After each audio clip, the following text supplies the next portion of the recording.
Hello, hello, you're very welcome to If I Were the Minister for Education from anshaw.net, a regular podcast where I look at the Irish primary education system and let you know what I would do if I were the Minister for Education. This is Simon Lewis. On this week's show, in a fortnight where the inspectorate published their findings on special education, how a group of principals had to go to the Dáil to tell the politicians about how it's crumbling, and how a group of parents have published a massive report on the crumbling nature of CAMHS, I delve into the world of special education with a special episode on it, and how we might all be saved by a 13-year-old girl. If you are interested in subscribing to this podcast, and I would love you to do so, you can do so on Spotify, Apple Podcasts, Google Podcasts, or your favourite app, whatever that might be. And you can also watch along on my YouTube channel on anshaw.net, and you can click and subscribe and receive notifications for that. It really helps other people to find the podcast. And I hope this one will be in particular of interest to any teacher, any parent, or anyone involved in education if we're looking at special education. If you are also interested in some of my other thoughts on education, I run a newsletter where I talk about some other thoughts on the primary education system, such as this week I'll be looking at Darina Allen's quest for cooking in schools, as she does every year. I'll also be looking at some exceptional posts on Twitter, and there's some mini CPD at the end of every episode. And this week I will be looking at an end of year countdown game using ChatGPT. You can read all of my thoughts on the education system on my Feedly account, where I have a number of stories I found interesting in the various media sources. And as this is a special episode about special education, I also want to alert you to an interview that I did in the last couple of weeks with Debbie O'Neill, who is the principal of a special school at Scoil Owen in Crumlin in Dublin, where I talked to her about special education in her school and her own thoughts about the way special education is going. I'm just going to play a very short clip of that to set the scene.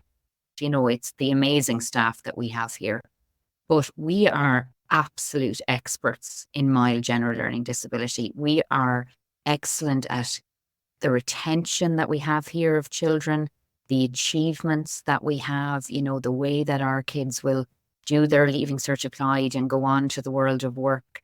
I mean, mild schools in general, there was a survey done a little while ago, and it's 70% of children who come from mild schools have a job, whereas the national average of people who hold down a job with an intellectual disability is 6%. You know, so we're doing things enormously well, and we need to be listened to. You can listen to the entire interview with me and Debbie as a separate podcast episode, which you can find on anshaw.net or on your favourite podcasting platform. So without further ado, let's get on with things. I'm going to start off with this article that has nothing to do with special education, but I want to set the scene because after spending millions on the school meal scheme, and where every child in the country by 2030 is to be getting a hot meal in school every day, there are questions over their school lunches nutritional value. And apart from the fact that, and I need to say this, apart from the fact that this scheme is every other scheme that the Department of Education put in to schools, where every school has to source its own provider. And we see this with everything that comes into school, whether it's your insurance policy, whether it's nearly the bus transport scheme, whether it's nobody seems to organise anything centrally, and everything is done privately by every single school. So every school, I don't know if people know this, and I'm sure they do if they hear this podcast, our public education system is really strange, because every school is actually a private school funded by public money. And this is why we don't actually have a free education, technically a free education system. And the Department of Education provide for education. And because of that, they can't have these wide-ranging initiatives. So, for example, with the school lunch scheme, every school has to try and find their own provider and those providers have to provide to individual schools. There's no sort of system where a lot of schools come together to get their hot lunches. It's all individual, and they can't even come together really unless there's some schemes I don't know about. It's the same with everything. School book scheme, for example, every school has to source their own school books. There isn't a centralised version of that, and no two schools are the same. But anyway, the reason I'm bringing this up is not for that. The reason is that the Department of Education has said, after hearing reports, that the nutritional values in these lunches aren't up to scratch. The responsibility for monitoring that is the school, because, of course, the schools are sourcing these companies to provide it. And I'd like to start this episode by thanking the Department of Education for adding the new role that I have on top of all the other roles that I have as a principal, as a nutritionist. So if you need any nutritional advice from me, because I'm suitably qualified according to the Department of Education, you just come to me with your diet plan and I'll let you know if it's any good. But the reason I'm starting the episode with this is because the government not only have provided me with this wonderful title of being a nutritionist, they've also bestowed a wonderful title onto teachers and SNAs. And they have announced the establishment of a support service, an educational therapy support service. Now, just the important word here is support, not therapy, because I think what the press release from the government is that parents will think that schools will now provide therapists, and specifically occupational therapy and speech and language therapy, to children in the school. But no, remember, the word is support. And let me scroll down this article, this press release. She has managed to secure €2.5 million in funding for 39 therapists. And they also have behaviour practitioners, 5 of those. And what these people will do is that they will provide support to teachers and SNAs to provide occupational therapy, speech and language therapy, and behavioural therapy to children. Now, what they aren't doing is providing any extra resourcing to the schools for this. And what these 39 people will do for the 550,000 children in the country, and let's say 10% of them will need speech and language therapy or occupational therapy, which is probably... So 39 therapists will provide all this for 55,000 pupils. They won't see them. They won't even talk directly to them. What they will do is they will advise teachers and SNAs things to do, and they will focus mainly on movement breaks, because movement breaks are all that children with speech and language therapy, speech and language and occupational needs will need. All they need is a bit of movement. And sure, schools wouldn't have a clue how to do that, would they? So ultimately, another initiative without any substance. And teachers and SNAs are going to add occupational therapists, speech and language therapists, and now behaviour therapists to their ever-growing role in the classroom. There are no extra resources, as I said, which means that essentially this isn't going to work, really, is it? It's interesting how it was reported in the media as a sort of almost a copy of the press release in a way. But in reality, we can't expect this to work. If we don't fund these things properly, they're not going to work. And we're just essentially putting a sticky plaster over a situation that's just going to cost even more money if we don't solve it. When I look at some of the countries I've visited, or I've had teachers visiting, where they have these services on site. In Finland, almost every school has a school psychologist on site. In Valencia, in Spain, where some of my staff went to visit to learn about what they don't have, it's funny. I'm laughing because I can't believe these things have to be able to happen. They have an on-school psychologist, and they also have a senior psychologist available when the on-site psychologist has a more complex case. It's amazing what other countries are doing. It's these wraparound services that we're lacking, and we are absolutely piling on all this stuff onto schools who don't have the expertise. I tell you what we're really good at. We're really good at educating children. We are really good at caring for children in as much as we can, but we aren't therapists. We aren't specialists in occupational therapy, in speech and language therapy, in behavioral support, in even dietitian work. But it seems that all these things are just being landed on schools and based on, I think, and I could be wrong on this, based on the public perception that we've nothing better, like that this is an easy job. This is just a job that we can land it on because we barely work. This idea that, sure, what are they doing all day? They only work half days. So they just pile on this sort of extra stuff that we're not qualified for. And it's not going to work. And we can see why it's not going to work, because parents are saying it's not working. We're seeing a huge rise in mental health issues with young people. And this group here, Families for the Reform of CAMHS, have essentially been working for the last few years trying to insist that better services are given to children with mental health issues. And they have provided this wonderful report, which is the experience of CAMHS, a family perspective. And I'm just going to go through their executive summary. It's a really big document, 117 pages long, and I don't have the time to go through it with you in this podcast because there's so much to cover. But in their executive summary, they've gone through the results, and it basically says some of the key facts here. 92% of all of the respondents said that they have felt their child's mental health deteriorated during the referral process to CAMHS alone, and 43% took additional steps to try and get their child's referral to CAMHS existed.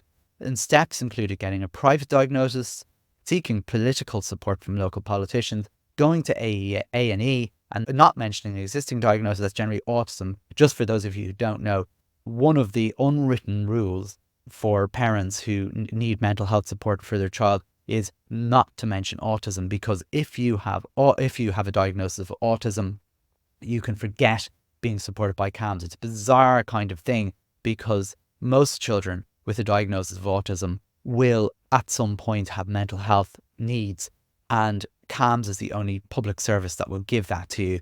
It's absolutely shocking, and obviously the last thing, they're going public with their experience. The fight for services had to continue in the time period subsequently spent on the waiting list, where 69% of people sought private support, 39% of respondents had to bring their child to A&E. It's just shocking. It makes terrible reading. And if you couldn't afford to go private, you were in serious bother. And the article goes on and on. I have a link to the entire article, which is on the newsletter or on the website onshaw.net. But it's awful. It's really awful. And it's an absolute, it's a scandal, really. I think special education is going to be the scandal of our times, in much the same way the scandal of the 20th century was the abuse of the Catholic Church on children.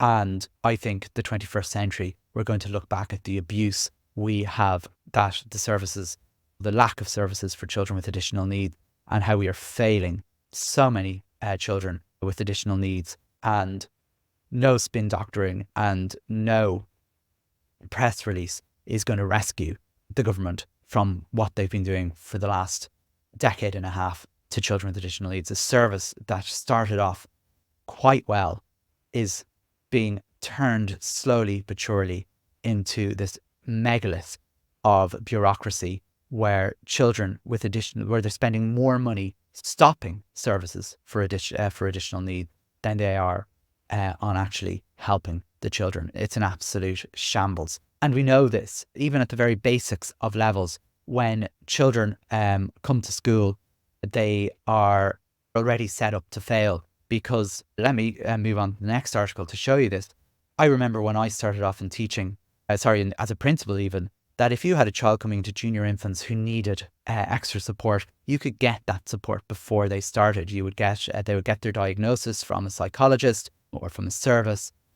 And if it recommended SNA or recommended support hours, they would be in place when the child landed in junior infants. But in 2017, this completely changed. In fact, I'd go as far back as a year before that. When it comes to special needs assistance, things changed, that you didn't automatically get a special needs assistant. But definitely in 2017, at the very basic level, for what were known as resource hours, a child would no longer be entitled to resource hours or support hours when the model changed. The set allocations model changed, where school was given a bulk of hours based on some random algorithm which nobody quite understands and nobody quite get.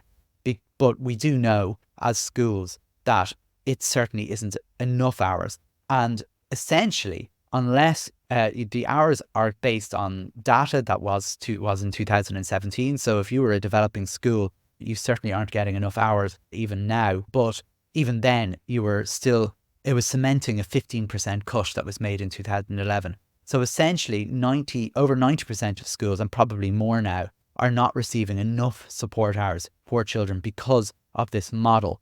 This year, it was exacerbated further that the Department of Education weren't getting data on complex needs of children, whatever complex needs means. It's a term that's come into the parlance at the moment, and I'm not quite sure exactly what it means, but my guess is it's children with the diagnosis of something. But children are not getting supports if they have complex needs, certainly at least until second class. And even then, that's pretty shaky in terms of very shaky data, because that's just based on their scores of their literacy and numeracy tests, which again are very shaky tests because they only tell a small story about where a child is at. But effectively, every child in this country is now getting, every school in this country is getting their what we're known as resource hours, or the support hours, based on really, not even shaky data, junk data is what I would say. And it is no wonder, and it took me a while to get to this, that hundreds of schools appealed their cuts to their learning support hours. And I don't understand why. Is it Carl O'Brien? I assume it's Carl O'Brien Carl O'Brien who wrote this article.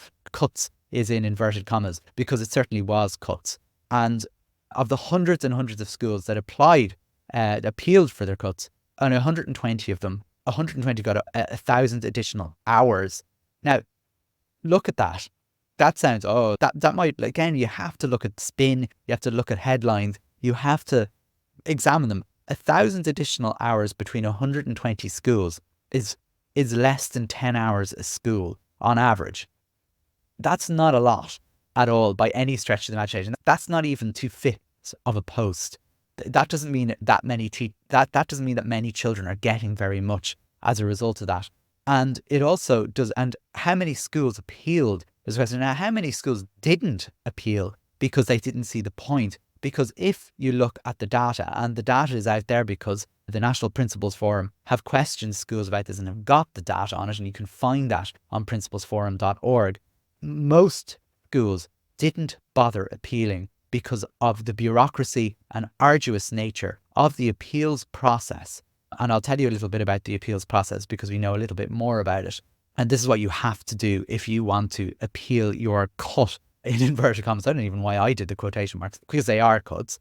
But I think it was 75% of schools didn't bother because they didn't think they'd be successful. And they're very good reason for that, because statistically, less than 10% of appeals are successful. But let me go through the process, because we know what it is now for these appeals. So let's say you're a school that feels they got a cut, or don't have adequate hours for the growing needs of their children. You go onto this portal, ncsc.ie, and you go to the portal and you fill in a form.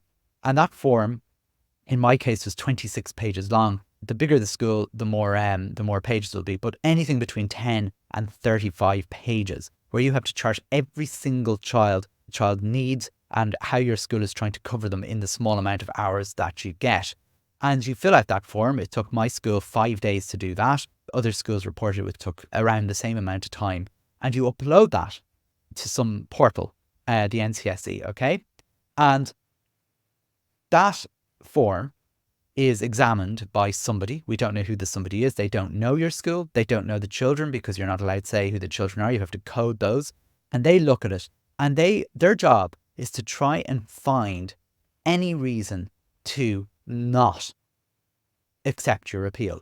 Any reason whatsoever. And it's really easy to find a reason not to give that appeal. And I won't go into all the reasons because there's so many of them. It's set up to help you fail. It isn't there to help you. It's set up to help them fail.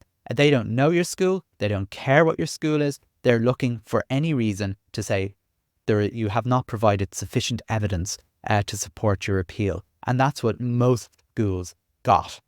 And in some ways, they're nearly lucky that they were told, off you go, because we're not bothered looking at your school really. Because if you were successful, what you then got as a prize for being successfully showing that you have been under-resourced is you will get a full desk review. So that would mean that you would have to spend another 5 to 10 days proving that you're under-resourced. And I think you might get a visit. I think you did get a visit from someone in the NTSE who would comb through your application and then determine that you might need a couple of extra hours a week. It's almost like it is exactly what is happening here. Is they are doing everything in their power to put schools off from applying for additional hours for the children in their school. They make it so difficult so as to make it just, you don't have time. Schools do not have time to spend 10 days of their school year trying to prove that they don't have enough resources. We know we should be trusted to be able to say, here's what we need. And my belief is that these things are being deliberately put in place to effectively discourage schools from applying for the supports that are needed for schools, because it's just impossible to satisfy them, and it's depressing for schools. And as I said, Carla O'Brien's article here just goes through the information, and it's interesting to see that people like As I Am are there saying that they also are critical of it. But again, the Department of Education, they just have the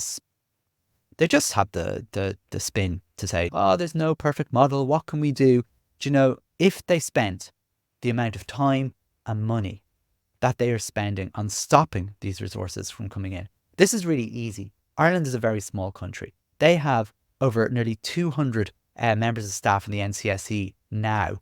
There's only 4,000 schools in the country, and 3,500 of those are primary schools, and they have 200 NTSE people who could get, I don't know, whatever, 30, 40, 50 schools each, and they could easily determine what needs are there, or they could trust that school. As I mentioned this before, I was on the Hard Shoulder with Kieran Goodahy, and we talked, and he mentioned the whole idea about tax returns, that you're trusted to put in your tax returns properly. And if something looks a bit funny, a little red light will appear in your tax office and someone will come and do an audit on you. The same could be done for special education. But the truth is, they know they can't afford the amount of money that would be needed to support children with additional needs. And therefore, it might be cheaper to run systems like this that prevent children from getting the support they need. They're only fooling themselves because, of course, as we know, if we don't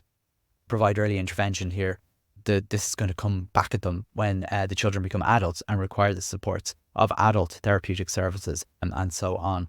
But anyway, I'll move on, because what are we doing about it? Some might say. Even the inspectorate aren't too happy. And this article, actually, the headline doesn't really tell you much about the report, but even the inspectorate are critical of how we're doing special education. This report is basically saying we don't have enough special classes, which we have a perennial story of the family who sit on the cover of a newspaper, of usually one of the newspapers, and with their child who's every day saying, when am I going to go to school? When am I going to school? And the parents saying, why, I just dream of a day that I can put on my child's school uniform and blah, blah, blah, blah, blah, but he doesn't have a place and I'm trying to explain it to him and all the rest of it. And we hear this story every single year, and we get the same result where a local politician will come to the rescue of that particular family, and last minute things are done.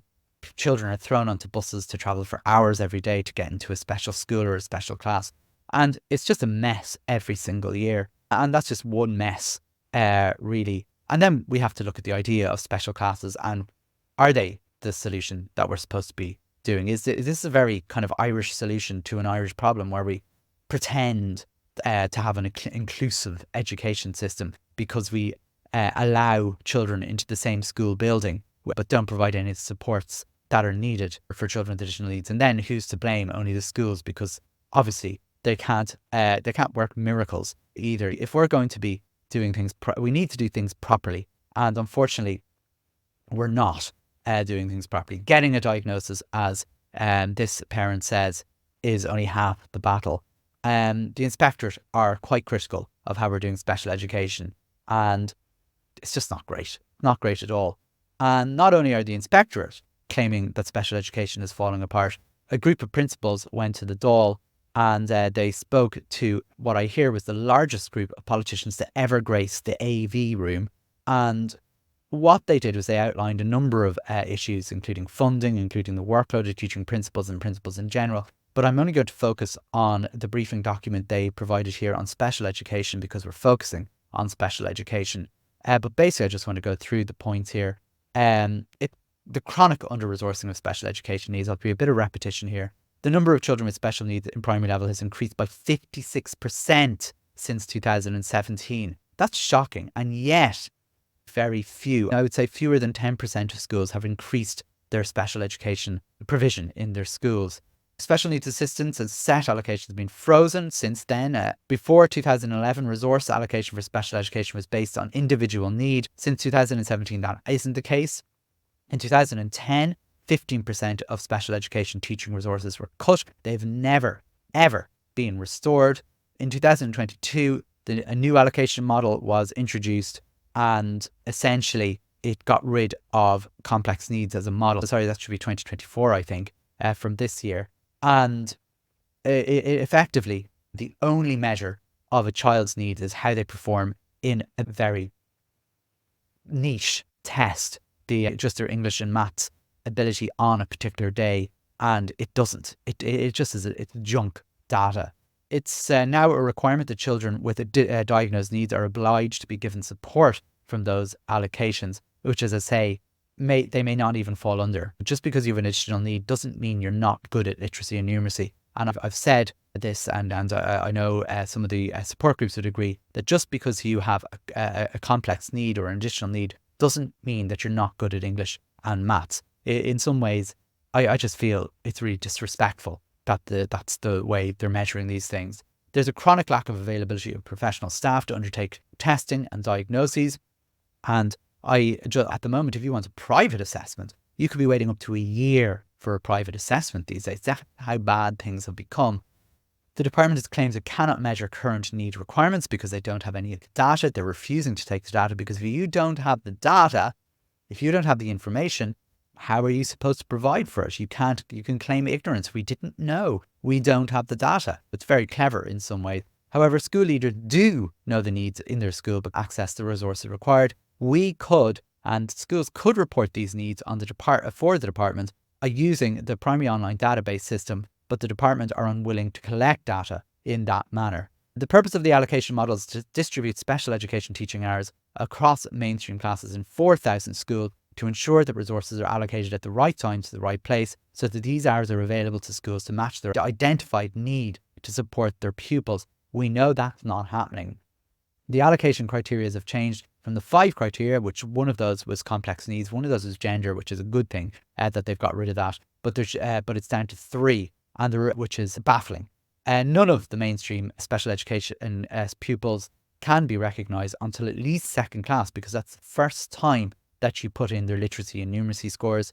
To seek additional support, I've said this to you, this exceptional appeal or a whole school SNA review, they're arduous and largely unsuccessful. Schools are obliged to request a review of their set allocation in light of exceptional circumstances. So essentially, if you want an increase in your resources, which every school, I would argue, probably need, they have the data here. 360 schools applied for an exceptional review in 2022. Only 60 were put forward for review and 39 were actually allocated for an increase. So about 10% of schools were successful.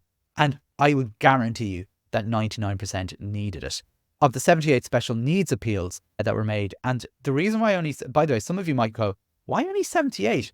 Because schools are petrified that they will actually be decreased if they apply for a special needs assistant appeal. And that petrification is very real, because schools are already working on absolute skeletal staffing. And I know that before you make an appeal, you can request the CNOs to come into your school to see should you go for an appeal? So before you even put the appeal in, you go in, and from personal experience and from listening to other people's experiences, you're pretty much told there's not a hope in hell. So that's why 78 is the low number. But even those 78 schools that did appeal, only 16 of those were upheld. Tiny percentage. And the reality is that in schools is that caseloads are fluid. So nothing is ever solid here. And teachers do prioritize the needs as they're needed. There isn't a child that comes in every day with exactly the same needs. You're constantly shifting and flowing around the needs that are there at the time. And it's hugely problematic. And this is going on, and I feel it's worth carrying on with this. This is possibly the most important briefing document that is in any politician's hands right now. So I am going to carry on with it, even though I've gone over the 30 minutes. The government don't have the data to quantify the scale or shortage of SEND provision in primary schools. It could easily be rectified by using this pod system. And I if nothing else happens, I think this is a solution. NEPS, which is the psychological service. Remember I said in Finland, every school has access to a psychologist. Even the smallest schools have a psychologist 1 to 2 days a week.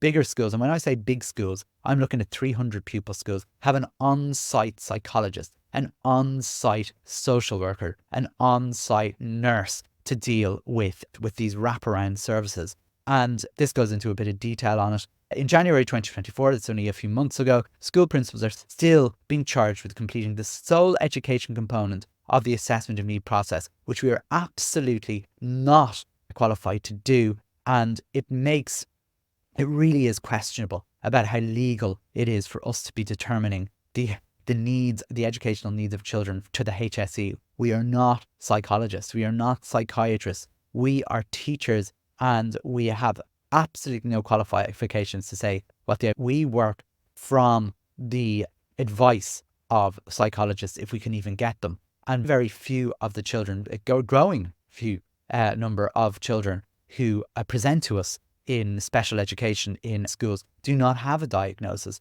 In fact, we have the system, the continuum of support, where we have classroom support at the first level, which doesn't require anything other than this child needs a little bit of extra help in the classroom. School support, which is when a child might need the input of a special education teacher. They definitely don't need a diagnosis for that. And again, most children don't. And then you have the school support plus, which is where external agencies are involved in the child. And given that most of those services don't exist, essentially, it's not really very much different to school support. And effectively, most of the children that are getting support in schools are being done through goodwill and guesswork, as I always say. And once the data is gathered and quantified, they say here, if we gave them the data, you would have an accurate SEND profile for each school where the HSE and NCSE could provide the support strategically for those children. And it could be done without, and unfortunately, all the money is being put into the NCSE, who have no data on children. And effectively, they're just basically a bunch of I don't know, consultants, for want of a better word. As I said at the very start, they put in these 39 therapy support people who won't even look at the children, won't even see the children. They're just going to advise teachers how to do random movement breaks on children. They're pumping the money into the wrong places, and it's really terrible. This comes from a briefing document that was given to all the politicians that went to the AV room, and I think I'd like to hope that something will come from it. The politicians have the information now, and that's every party. And in fairness, Holly Cairns, the leader of the Social Democrats, spoke in the Dáil about what her advisor had learned from this, and it was thoroughly depressing to hear the response from Micheál Martin, the Taoiseach, who I would argue is still probably the best Minister for Education we've had in the last 20 odd years. But his response was really depressing. He decided, rather than actually tackle the issues, he decided to play political football with it and start slagging off Holly Cairns for being doomsday. And you don't see the other side of the coin, and started listing school lunches as, I don't know, how great everything is. It's really depressing. We have a massive problem. Everybody recognises it. We've seen it from the parents. We've seen it from the inspectorate. We've seen it from the principals.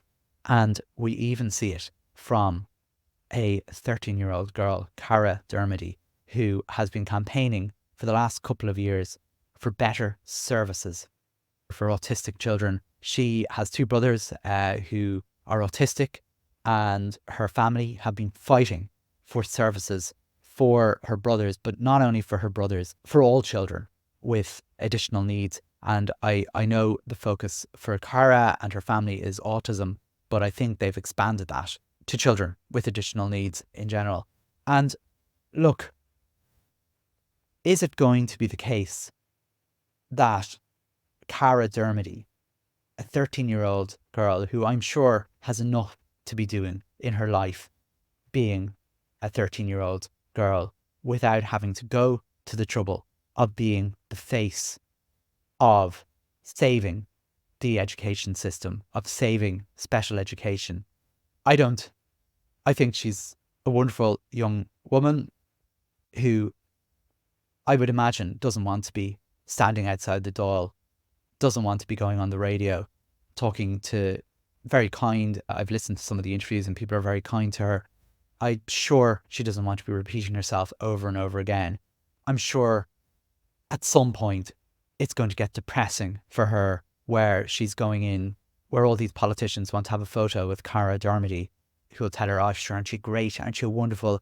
Effectively patronise her and say, oh, we will, and give tokenistic stuff. And very interestingly, one of the tokenistic things that we're doing, and I thought actually in fairness to Kara's dad, he called it out, the family were actually privately given money by the HSE for the two brothers there. And he called it out, saying that I didn't know that I was getting a privilege here, and this is essentially to get me and my family to shut up, essentially. And he's called it out, and it was reported.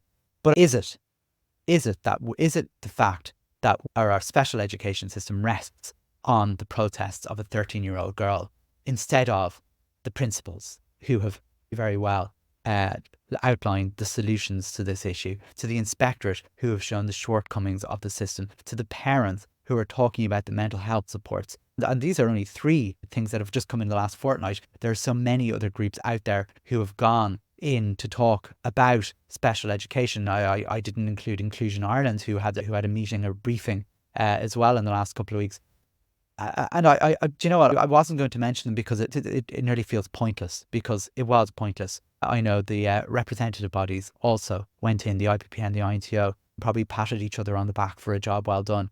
They're not seeing what's going on. Kara and her family and the principals and the inspectorate and the families who are out there who have to fight this every single day on the ground. And do we have to, as I say, is Kara Dermody going to be the equivalent of the Greta Thunberg for the climate catastrophe, or the Malala Yousaf for the plight of Muslim girls in education? Do we have to have a poster child to save us, to save special education in Ireland? I don't think it's fair that's going to be the case. And while I salute Kara for everything that she's doing, I wish it didn't have to be that way. It's not right that all rests on a 13-year-old girl for children with additional needs to get what they require and what they're entitled to. Because if we don't, we know what the issues are. We know what the solutions are. And it shouldn't take something like this to solve it. And if I were the Minister for Education, and even if I was the Taoiseach, I'd be very happy to meet this wonderful 13-year-old girl and shake her hand and have a photo with her and tell her how wonderful she is and and all the things they're going to do.